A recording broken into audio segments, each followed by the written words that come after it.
Hey Amy, it's Shayna Conrad. And Liz Kukul from Make Me Hot Meals. And today we are making spaghetti, and you can't get more back to basics than spaghetti. So we're going to start off with a grass-fed ground beef from Jacob's Meat Market in Appleton. And we are choosing to use grass-fed beef just because we think it's awesome and great and has great quality meat. So that's up to you what kind of beef you choose to use. So we're going to put this right into our pan to start browning. We're going to brown our grass-fed beef with onions and mushrooms. So this is seriously just the real basic part of the spaghetti sauce. So I'm just going to get a couple onions in here. You want to grab those, Liz? Mm-hmm. And then we'll slice up a few mushrooms. Now, obviously, depending on your kids or your likes or dislikes, if you don't want to use big chunks of onion, you could totally use an onion powder. Mm-hmm. If you don't want to use big chunks of mushrooms or no mushrooms at all, totally feel free to leave that out. I have put green pepper and red pepper and all kinds of funky stuff in my pasta. It just depends on what you like. So I think we'll do one more. So we're going to move from here over to the stove now and start browning this and then get the rest of the really fun ingredients into our spaghetti sauce, because even though it's back to basics, we've got to make it a little funky. I mean, seriously, you're talking to Liz and Shayna, so let's get it on here, okay? So here we go.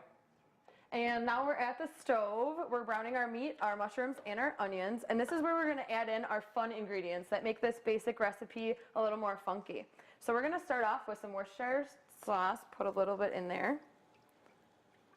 You can hear the onions and mushrooms starting to heat up in there.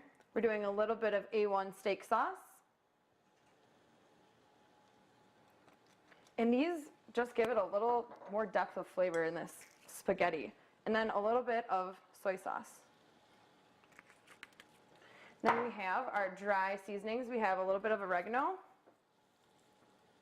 and a little bit of basil.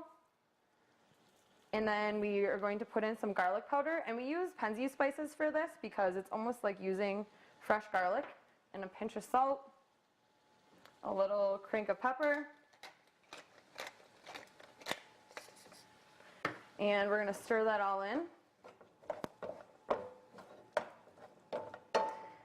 And that's just going to bring in that extra funky flavor to our spaghetti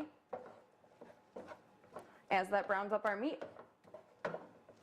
Hey, and we're back here with our browned meat with mushrooms and onions, and we're about to stir in our tomato sauce. So I'm going to take a couple scoops of this and mix it right in with our browned up veggies and meat. There we go. Mix it up. Cool. So all the flavors are already in there. The tomato sauce is just going to kind of disperse all that around. Here we have a little bowl of organic pasta. I think that you can use any shape you want for spaghetti, even if you don't feel like using spaghetti noodles, because I have children and they think it's funny. And the reason we use organic pasta is because it's one of those foods that has lots of enriched flours and preservatives and things in it if you buy it in the regular aisle. And so organic pasta, for me at least, and my family, is totally the way to go. So we're just going to ladle this right on top of the noodles. You can do a massive bowl of this for your family. You can do individual portions for yourselves, whatever you prefer. Would you like more? Yes, I would like a little more. Please give me one more ladle. You could throw Parmesan cheese on it if you have grated or shredded. Either or would make it nice and pretty. And there you have our back to basics spaghetti.